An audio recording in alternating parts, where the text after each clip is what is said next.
It's 93.5 KDAY Morning Show. CC and Romeo right now, and it's being taken over by Pancho Moler in the building. What up, fam? What's up, guys? How are you? Thank you for having me on the show. Hey, we appreciate that, man. Hey, you already know, like, we've been talking off air about some of these movies and projects. Let's get it popping. I have this big smile on my face because I'm such a huge fan.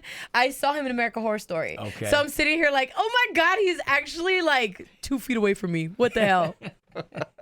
This is exciting. Can we talk about Rob Zombie's 3 from Hell? Because it's a follow-up from A House of a Thousand Corpses, right? House of a Thousand Corpses, and then The Devil's Rejects, and then it's a trilogy. It's the final. I'm not sure if it's the final one, but it's the third one. Mm-hmm. And it's Rob Zombie has a crazy mind, a crazy vision, and it's basically a prison break thriller with Rob Zombie's twist and his excitement and the disturbing things that he likes to involve in it. And he brings in a lot of the actors that he's worked with before because he trusts them and recycles them. My character plays he's a humble soul. His name's Sebastian. He comes from a little small town in Mexico. He doesn't have much. He's the town muralist. He also is a local hotel manager's assistant, and he does everything in a sense of he comes upon the Devil's Rejects and he befriends them, and he becomes really friendly and builds a strong friendship with the lead character, Sherry's character. Oh, wow. Well, where she's the only one that has ever accepted him and for who he is and doesn't push him away. And he has like a bond, like a sister bond with her, and he'll do anything to protect her. And that's kind of cool. That's deep. How did you feel, though, when you got the call that Rob Zombie wanted you in 3 from Hell? It wasn't a phone call. Rob likes to communicate through email. So he does? It was just a random email. It was like, Rob, and the subject was like, it's movie time again. So I was like, what's going on? And I read it, and it's like, hey, I'm doing a follow-up to The Devil's Rejects. I'm not sure if you're familiar with it, but I wrote a pretty awesome part for you. It's a complete opposite of what you did in the last movie. Do you want to be involved? And I'm like, yes. Oh, yeah. Of course. Oh, you can say it. Yeah. Yes. I'm like, I don't even got to think about that. And then he was just like, all right, well, this is your character. This is his description. And can you grow a beard?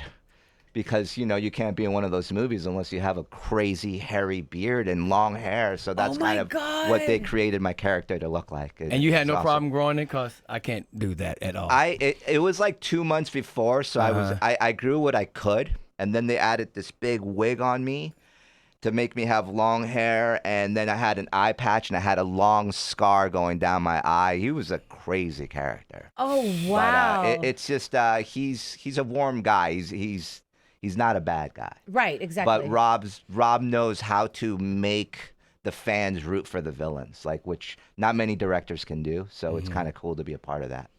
Can I ask you, going into this and when you see the script and into a character as an actor, when you see your character, does it scare you? Like, you got to get in that mindset, Yeah.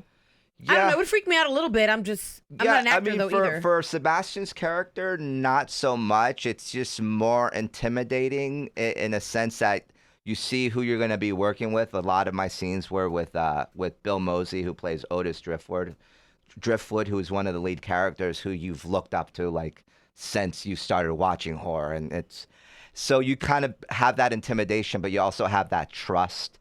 And to get into a character like that, you just got to allow yourself to be vulnerable, and just trust each other. Be there for them. You're listening, and you're there to make them look good. And if they're there to do the same thing, it's going to just be an instant chemistry. Oh, it's like me and Romeo every single day. Oh, yeah. You guys every have morning, a great chemistry. It's easy. We wake up and go get it. So now we got the acting thing going on, but I'm seeing here that you are a skateboarder as well. Yes. I was... Actually, before any of this life, I became I was the first professional little person skateboarder in the entire world. Wow. I was very competitive growing up, and I never saw myself as a little person, until you get junior high, and I wasn't being picked on the teams no more. And I'm not asking for anybody's sympathy. I believe that we all go through this at one time, and so I just I found my own thing, and skateboarding was it. It was something I can do on my own. Can you do an ollie? Yeah, I could do everything. Oh, because I only did an ollie one time in my life, and I could never do it again. Skateboarding for me was like just something, like it was my independence, my freedom. It was an addiction, and I became really good at it. And I had my mom and dad that were very supportive of it, and then I had good friends that we just built off each other. You know, we fed each other, and it just. We became a family. When even if there's another person that's a skateboarder and we don't know each other, where if I know he skates, he knows I skate, it's like an instant connection. We have something to talk about and something to build from. It's like people who smoke weed. We have the instant. No, I'm just kidding. Yeah, kind of, I guess. Like, can I put drinking in that too? I want to be a part of this. Cut that out right there. Yeah. No. Can you talk to us about your role, Dr. Death, in Candy Corn? Yes, of course. Dr. Death is he's the leader of a traveling carnival. He always has his face all painted up. He wears this kind of long, like trench coaty, like robe thing that drags on the floor. He works. He was born into this carnival world. He runs it, and all the people that work for him, his workers, are his family, and he'll do anything to protect them. He totally is against bullying, and he sounds cool. He has a dark side inside that you don't want to bring out. Like, it's not demonic, but it's just he has a very specific view on the world, and also has dealt with lots of hardships. So he's experienced, he's seasoned, and he just doesn't like to take shit. No. Yeah. How challenging are these roles? I mean, because these characters they're very different, difficult in a way. And they're deep. They're deep characters, intense. Yeah, I like to, I take what I get and try to make the best out of it. Mm-hmm. And I mean, that's all we can do, and just make interesting choices. And complex characters like that, you just got to dig deep into your soul. You got to, and Rob and people like Josh Hasty, the director and writer, know how to get that out of you, and allow you to make it okay. Because some of this darkness that we all have experienced, you keep inside. You don't want to let it out because it might break you, but on stage it's an asset, I always wonder, watching all the horror, because I'm such a horror moviegoer. Like, I love it, right? I love horror films. Halloween's my favorite holiday. So I always wonder, like, watching the movie and thinking about you actors, while I'm watching, I'm like, I wonder, like, in between scenes, like, do they keep the set really light and really just kind of cool because it's so intense during shooting? Like, purposely, do they try to keep it, you know what I mean, lighten upbeat? It up a little bit, yeah, lighten it up just a little bit so it's just not so intense.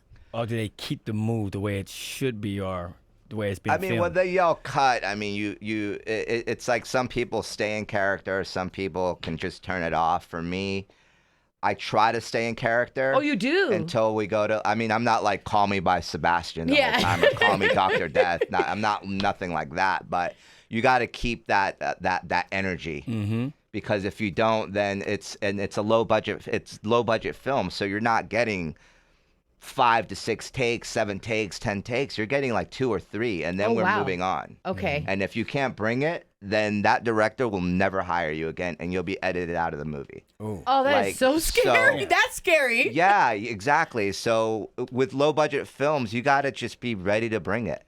Yeah. How does your family feel when they see you and they're like, oh my, when they're watching you on the big screen? Oh, my mom loves it. Does she really? She loves She's it. like, Even don't if hurt I my baby. play crazy characters, she always goes, I'm Latino, so to her, I'm always like, Panchito. Oh, my Panchito. I'm just like, damn, Mom, stop. Chill out. Don't matter how famous you get, you still gonna be her Panchito. Always. Yes. Always. Yes, exactly. Has there ever been a script come across your desk you're like, I'm good on it, that you passed on?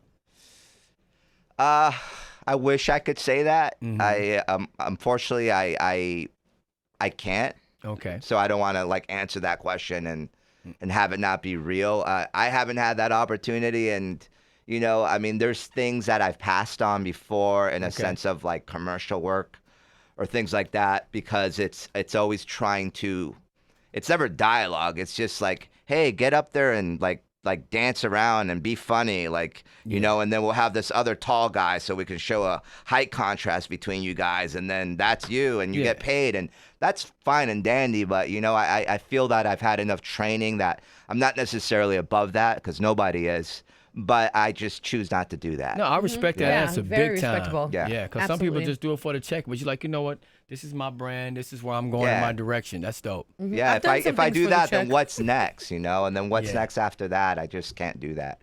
I have to ask you, you've been very successful in the horror genre. Yeah. Is there any other genre that you're looking to get into? Well, you know what? It's like you embrace what you get, and you make, like I said before, you make the best out of it. But I really, really love comedy. That's what I want to do. But at this point in life, you know, you see where this takes you, and then you go, and then you go like you're going up the highway, and then you're going this route, and then you go, I'm going to exit here and then see what this has, and dabble in that for a little bit. So hopefully that can happen, and I would embrace it to the fullest. Speaking of comedy, you said you would love to get into comedy. What do you think about Eddie Murphy coming back? Netflix. I think they're paying him like almost $70 million. I think like $7 million. He's going on a tour next year. Like, I think that's awesome. I would really support that. I love Eddie Murphy's. Him, Richard Pryor, like those guys are some of my favorite comedians. They made it. Yeah, they did. You know, they built it, and I would really be happy to see that. Okay. Well, Pancho, who's on your list that you would love to work with? Oh, I love this question because I have an answer for you. My answer is Quentin Tarantino. Really? And I know that he's making one more movie, and I would love to work with him, you know, and Quentin, get the chance. You gotta holler at Panchito. Yeah. Make this happen. You have to holler at Panchito. And you can call me Panchito, Quentin. I don't care. If you hire me, you can call me Panchito all you want. But in the horror genre, like who would, like, if I love horror meals, not meals, I love meals too though, but I love horror films. But if I did a horror movie, like, I would have to say Jamie Lee Curtis, Halloween. Like, to me, she's the ultimate person. Yeah, no, she's like the scream queen. The scream queen, yeah, yes. definitely. Mm-hmm. Is there anybody in that horror genre that you haven't worked with that you're like, man, I really want to work with that person? Well, you know that the person that I really wanted to work with and that I grew up watching was Tony Todd, who's the Candyman. Oh, okay. Oh, And yeah. I got that chance, and because he's in Candy Corn with me, and we were doing scenes together, and that was like a dream come true. It was surreal. That's dope. Watching this guy work, because we never rehearsed anything. We would just talk about our character development, our character relationship, who we are to each other, how long we've been doing this, and then we just do the lines. Like when they yelled action, we do it. And the things that he brings into his characters, and it just makes it easy for me. Right. He likes to make it easy for you, and that is awesome because there's not many actors that do that, and he's so seasoned and just such a legend and so good at what he does, so well spoken that to me, like, my dream came true. Right. Did you were you nervous? Not that you weren't on the same level, but were you just nervous because that's just somebody you personally admired? You know. I was, but I think that being able to talk to each other and meet each other first, and develop that relationship, and we talked about what acting training we've had, and just all that was enough for me. You know, it made me comfortable, and I think he did that on purpose, which is pretty great. Oh man, yes. For that, man. So we got to talk about the movies hitting in theaters. I think it's all going down starting September the 16th. Yes, it is. Now, 3 from Hell. Here we go. So if they get the first 50 people going the first night, they all get posters. And I think that's at all the theaters, right? Yes. Right. Okay, what else we got going on there? Like the second. And the second night, they get a 30-minute behind-the-scenes look at the making of the film, which is super dope. I love that. Yeah. I love to see what goes on behind the scenes and how you guys are behind the scenes. Yeah, I love that too. I have a funny story if I'm allowed to tell Yeah. Absolutely.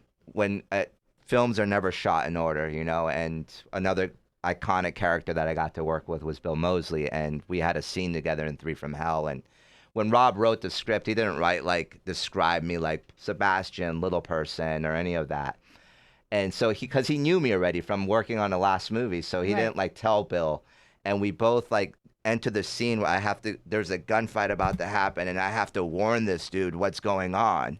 And he's sitting in the room, and he's got his girls in there, and I just break into the room, and I run at him, and I'm like, long hair, scar on my face, eye patch on, and I'm just going crazy, like, you got to get out of here, you got to get out of here.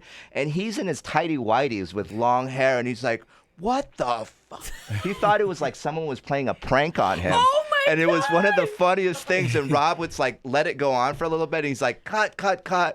And he's like, Bill, this is Pancho. Pancho, this is Bill. You guys met. Let's do it again. Oh my God. That is hilarious. Yeah, it was Got great. him. It was good. I wish somebody had that. Yeah, I wish we could see that That clip. might be in behind the scenes because in that footage because it was memorable. I'm sure the whole crew was laughing. They were like, "Oh my God!" This is good. They're just like, like what do we do? So I'm like, waiting for Rob. On the 18th, on the third night, moviegoers will experience the ultimate double feature, which includes 3 from Hell and The Devil's Rejects, which is like, dude, that movie's so freaky. I low-key love that movie, though. Yeah, I I'm have with that movie still on DVD.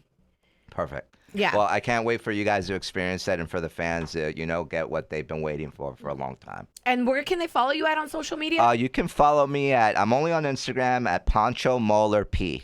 Okay. Yeah. If I follow you, will you follow me back? Of course. Okay, good. We're going to do that right now. All right, we're going to do it right now. I like to follow everyone back because, if they're supporting me, and I know that's a social media thing. I hate like going, oh, my followers, because I always feel like I'm belittling them. And you know what I mean? It's kind of crazy. I like to say, me personally, my listeners. Yeah, it's just because something I don't want to say different, followers. Yeah, it just makes it. And then like you're a follower, so it's just like, and we're all the same. Right. Yeah, that's true. That's true. Very well said. Yeah. I gotta think of something for you. I will follow you back. Yeah. Or I will be your listener. Yep. No, And I you will be my listener. Be my friend. We'll Yeah, be be friends. friends. I'll You be will your There we friend. go. Yeah. We're gonna be cyber friends. I love that. Listen, before you go, favorite KDAY song. We're getting into it right now. Anything you want to hear, from Tupac to Dr. Dre to NWA to Jay-Z to Eazy-E. We got you. We got you. Is it all West Coast? Okay. No, I like Biggie. Oh, let's get it. Ooh, let's do it. Which What Biggie song you want, Pancho? Juicy. You like? Oh, because you like them juicy. Let's go. Come on. Hey. It's 935 KDAY.